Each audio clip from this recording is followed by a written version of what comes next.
philosopher Plato spoke about a great advanced civilization, which the priests of Egypt in the late dynastic era had told him about. It is a civilization that roamed the oceans thousands of years ago, before it was destroyed by a great flood. We know about the great flood from sources other than Plato, such as what was mentioned in the holy books, such as the Torah and the Quran. What is stated in the Book of the Avesta in the Zoroastrian religion, in the texts of ancient India, in the Sumerian writings in Mesopotamia, and also in many of the heritage and myths of peoples around the world from different civilizations. According to the many sources that talked about the flood in the east and west of the world, it was a global catastrophe that affected the entire human race and almost wiped it off the face of the earth before known and recorded human history. On the other hand, it is a hypothesis rejected by secularists and many scholars. Even those scholars who accept it confine the event to a small flood, whose impact was on a specific people, to the exclusion of the rest of the peoples of the earth. They confirm that the flood occurred only in the Middle East, specifically in Mesopotamia. Was there really a flood? Was it a global flood? If this is true, did an advanced civilization appear before the rest of the other civilizations known to us? This is the question. Did a global or regional flood occur, or did it not happen at all? The answer to this question is the key to knowing the origin of civilizations, the key to knowing the true history. In order for the research to be far from speculation, I will address documented facts, and I will seek help from the opinions of a group of scholars in several fields.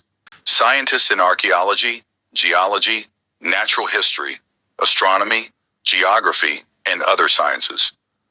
Here I am talking about an advanced civilization that roamed the oceans thousands of years ago, before it was destroyed by a great flood, and I did not mention the word Atlantis specifically. This is because the word Atlantis has become a phobia for many people, especially scientists. As soon as it is mentioned, many people stop listening and seem disinterested in talking. This is simply because there is not a single material proof of the existence of that civilization, except what the priests in Egypt told Plato. Herodotus also mentioned this matter from his conversation with Egyptian scholars. What many World Heritage stories mentioned, but these heritage stories mentioned a description identical to what Plato mentioned about the lost civilization, except they did not specifically call it Atlantis. In the previous videos, we talked in detail about the inventory and division of ancient Egyptian history by the Egyptian priest Manetho as Samnudi into three ancient eras before the so-called dynastic era began. Those eras lasted about 36,000 years before the rule of King Narmer and the unification of the Egyptian kingdoms. This is in the group of the true age of Egyptian civilization. Please review the previous videos. You will find the link in the description. Since we have discussed that ancient period from the perspective of Egyptian history, I decided to address in this series the same period, but from the perspective of linking the evidence of Egyptian civilization with other civilizations. On our journey, we will move between different civilizations that were not supposed to have been in contact with each other, or at least as written in history books. Did the great civilizations exist only in the Middle and Near East, without the rest of the countries of the world? On the other side of the world, in South America, what is known as the New World. But is it really new, or is it just new to us? Bolivia, Tiwanaku ruins, mysterious craftsmanship, capabilities, and advanced, inexplicable buildings.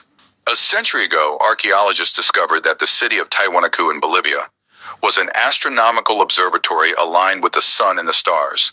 By measuring the positions of the stars and matching them to the design of the city, they concluded that the design of the place suggests that its expected lifespan may reach 7 years, 10,000 years. This method is the same as that used by Robert Bovell to determine the age of the Egyptian pyramids. Both pieces of evidence have been neglected until recently. In this regard, archaeologist Dr. Neil Stead says, "I believe that the correct history of the city of Tiwanaku exceeds 12,000 years, which makes Tiwanaku one of the oldest cities on Earth. The mirror rock face at this site is arranged with great precision, so that if we bring a needle and try to insert it into every point of contact between two rocks, we will not be able to insert it." When the Spanish invaders, the Incas, were asked whether they were the ones who built Tiwanaku, they answered, "No, it was built hundreds of years before us, and evidence appears here that an advanced civilization had built it." A coincidental discovery showed the great development of that civilization. The stones used in Tiwanaku are not cemented.